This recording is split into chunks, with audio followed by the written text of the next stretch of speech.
এখানে কি করছো? তোমাকে না ডাক্তার বলেছে রেস্ট নিতে? আরে বাবা, ডাক্তার তো ডাক্তারের কথা বলবেই। সারাক্ষণ ভালো লাগে শুয়ে থাকতে, এখন একটু ভালো মনে হয়েছে ওর জন্য বেরিয়েছি। তুমি একটা কাজ করো, এই ঘরের চাবিটা আছে, এটা নিয়ে তুমি রুমে যাও, আমি একটু হাওয়া খেয়ে আসি। বাই।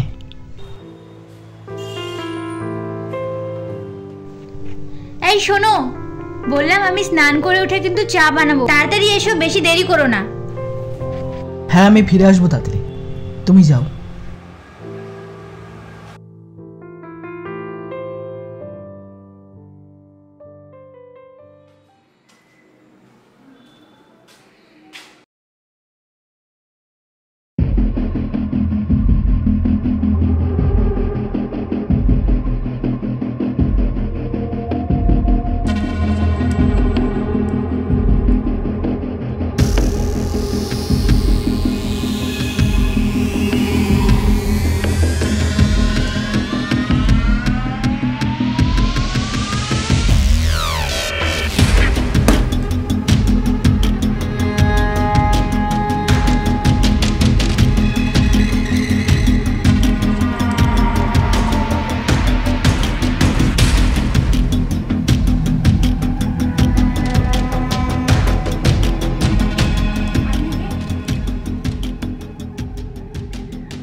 আপনি কে একটু বলবেন? আপনি কে?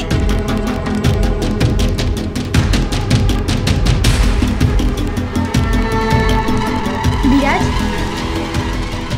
এই বিরাজ, কি হয়েছে তোমার? এই বিরাজ, বিরাজ, কি হয়েছে? কথা বলছো না কেন? বিরাজ,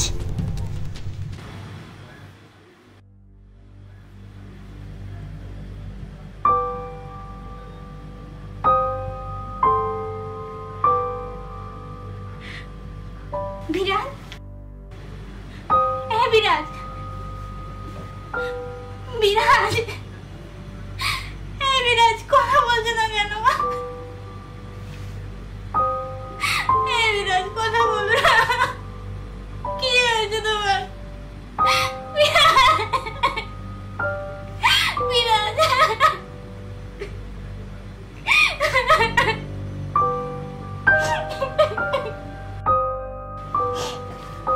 বিরাজ, বিরাজ, ওঠো না বিরাজ,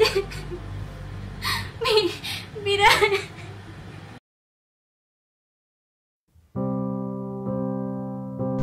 হয়তো তোমার আকাশে হাজারটা তারা হয়ে জ্বলতে নিভতে আমি পারবো না,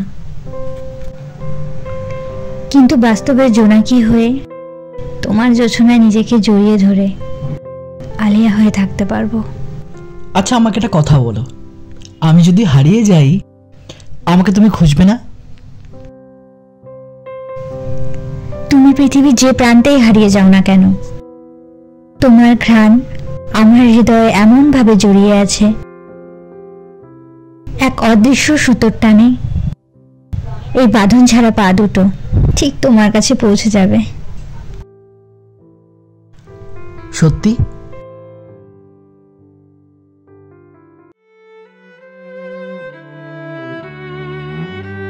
বিরাজ, বিরাজ, বিরাজ।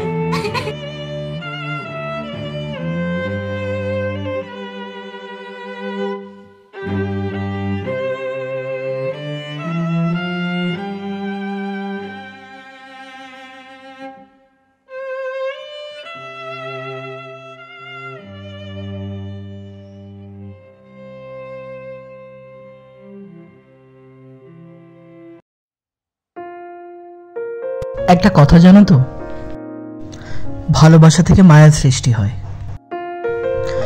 সেই মায়া কখনো বিচ্ছেদ চায় না, কিন্তু যদি বিচ্ছেদ হয় তাহলে পৃথিবীর সমস্ত মায়া মৃত্যুর মতো নিস্তব্ধ হয়ে যায়। এতটা ভালোবেসে না আমায়, ভয় হয়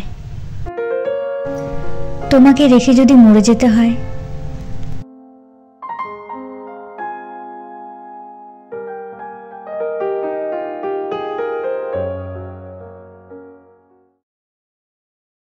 তোমার হাতের রেখায় আমি আমার সৌভাগ্য রেখে দিয়ে যাব।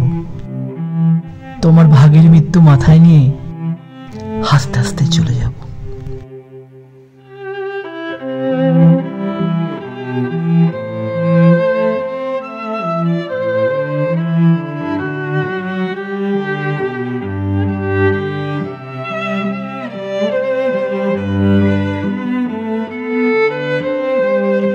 বললাম আমি স্নান করে উঠে কিন্তু চা বানাবো, তাড়াতাড়ি এসো, বেশি দেরি করো না। হ্যাঁ, আমি ফিরে আসবো তাড়াতাড়ি, তুমি যাও।